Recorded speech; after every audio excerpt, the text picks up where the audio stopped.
वारंवार दक्षिण मुंबईमधली वीज पुरवठा जी आहे ती खंडित होत असल्यामुळे सामान्य नागरिकांना याचा मोठा फटका जो आहे तो दिवसेंदिवस बसताना पाहायला मिळतोय। हा संपूर्ण खंडित होणारा वीज पुरवठा जो आहे तो बेस्टकडनं प्रवाहित करण्यात येत होता, परंतु बेस्टच्या प्रशासनाकडनं हा संपूर्ण गलथान कारभार जो आहे तो पाहायला मिळालेला आहे।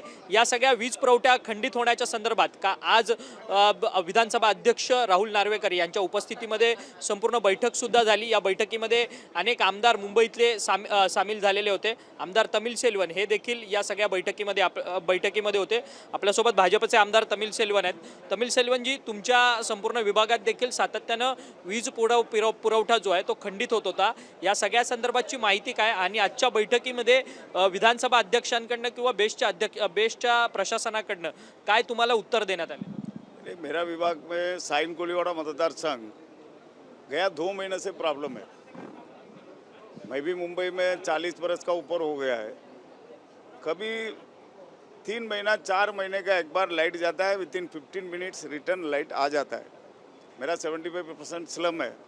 अभी 2 महीने से बार बार लाइट जाता है, कभी 2 घंटा कभी 4 घंटा। आज लाइट गया, 1.5 दिन 2 दिन का बाद आता है। छोटा बच्चा है, सीनियर सिटीजन है, मैं भी बोल की थकावट हो गया। उसके बाद जो मैं लक्ष्यविधि लगा है, लक्ष्यविधि कल लगा, उसमें मेन पॉइंट यही था 15 साल 20 साल का पहले ही मुंबई महानगर पालिका का एक ट्रांसफार्मर का कैपेसिटी है 630 kV।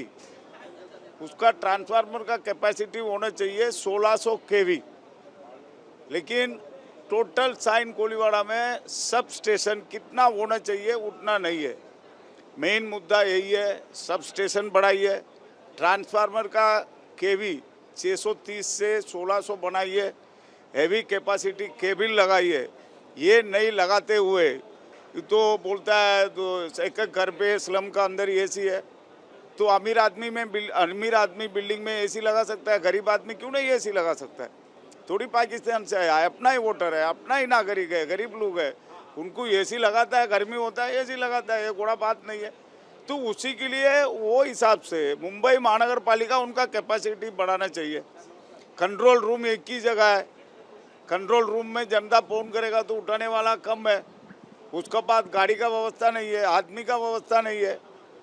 जनता डायरेक्ट मेरे को फ़ोन करता है, तो जनता का विषय सुनने के बाद मैं आधा रात को 2 बजे 3 बजे कभी 4 बजे तक उसका जो भी बीएसटी वाला बेस्ट कंट्रोल से जो आ रहा है उनका गाड़ी के साथ मैं जाएगी, उनका ठीक करके जनता घर पे जाएगी। सो जाने के बाद 3 बजे 4 बजे मैं बहुत दिन ऐसा ही हुआ मेरा लाइफ में। पहले ही बार बिजली इतना काटने का मुंबई में पहले नहीं था, अभी हो रहा है।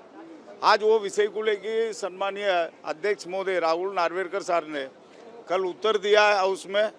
वो हिसाब से आज 3 बजे 3:15 बजे मीटिंग शुरू किया उन्होंने। इसमें बीएसटी जनरल मैनेजर और सिटी कलेक्टर बाकी अन्य अधिकारी के साथ अच्छा मीटिंग किया उन्होंने। किधर जांची तकलीफ है उधर तुरंत कार्रवाई करके उनका एक्स्ट्रा सबस्टेशन, एक्स्ट्रा जो है बाकी जो हैवी कैपेसिटी केबल ट्रांसफार्मर लगाने का विषय उन्होंने तय किया है। बहुत अच्छा लगा। वो हिसाब से जो मीटिंग हुआ वो हिसाब से काम होना चाहिए, काम होएगा बोल की भरोसा में जा रहा है मैं। धन्यवाद। तर पण ही सगळी मीटिंग तर झाली, परंतु मीटिंगमध्ये वाद देखील आपल्याला पाहायला मिळाला। तुम्ही आणि अबू आझमी यांच्यामध्ये काहीसा वाद पाहायला मिळालेला। हा वाद नक्की नेमका काय होता? तुम्हाला बेस्टच्या प्रशासकीय अधिकाऱ्यांकडनं काय सांगण्यात आलं की ही सगळी जी काही वीज पुरवठा खंडित होते वारंवार दक्षिण मुंबईमध्ये ती पुन्हा सुरळीत होणार का म्हणून? नहीं, दक्षिण मुंबई में उनका इलाका का उनको मालूम नहीं है। वो बार आदमी कम है, गाड़ी कम है, ये सब विषय।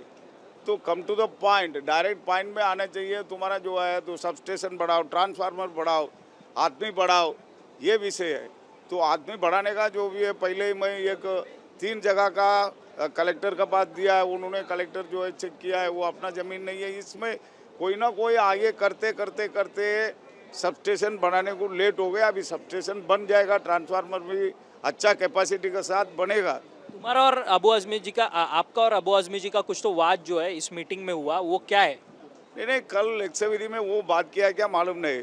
मेरा नाम, मैं लक्ष्यविधि पहले डाला, उसके बाद जो है अमीन जी वो डाला था। फिर वो बीच में मेरे को बात करने को ब्रेक कर रहा था। लक्ष्यविधि मैं डाला तो मेरा विषय महत्व का विषय है।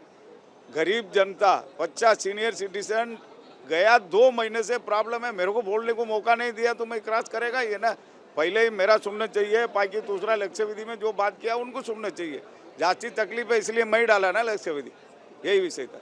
धन्यवाद, तुम्ही आमच्याशी बातचीत केली। बेस्टच्या वारंवार खंडित होणाऱ्या वीज पुरवठ्याच्या संदर्भात आमदार तमिळसेल्वन जे भाजपचे आहेत त्यांनी विधानसभेमध्ये लक्षवेधी सुद्धा मांडलेली होती। या सगळ्या लक्षवेधीच्या उत्तरात विधानसभा अध्यक्षांनी आज दुपारी या सगळ्या संदर्भात बैठक घेण्याचं आश्वासन दिलेलं होतं आणि ती बैठक देखील झालेली आहे। या बैठकीनंतर समाधानकारक आश्वासन जे आहे ते बेस्टच्या प्रशासनाकडनं या सगळ्या लोकप्रतिनिधींना देण्यात आलेलं आहे, कारण की वारंवार वीज पुरवठा जी काही खंडित होते ती खंडित होण्यामागं अनेक कारणं आहेत। ट्रान्सफॉर्मर कमी आहेत, सबस्टेशन कमी आहेत, ती सगळी जी काही कारणं आहेत ती सगळ्यांची पूर्तता येत्या काही कालावधींमध्ये केली जाणार बेस्ट प्रशासनाकडनं असं आश्वासन घेतल्यानंतर या लोकप्रतिनिधींनी या सगळ्या बैठकीच्या संदर्भात सहमती जी आहे ती दर्शवलेली असल्याचं आपल्याला पाहायला मिळतं। व्हिडिओ जर्नलिस्ट योगेश गुरवसह अक्षय मंकणी, TV9 मराठी, मुंबई।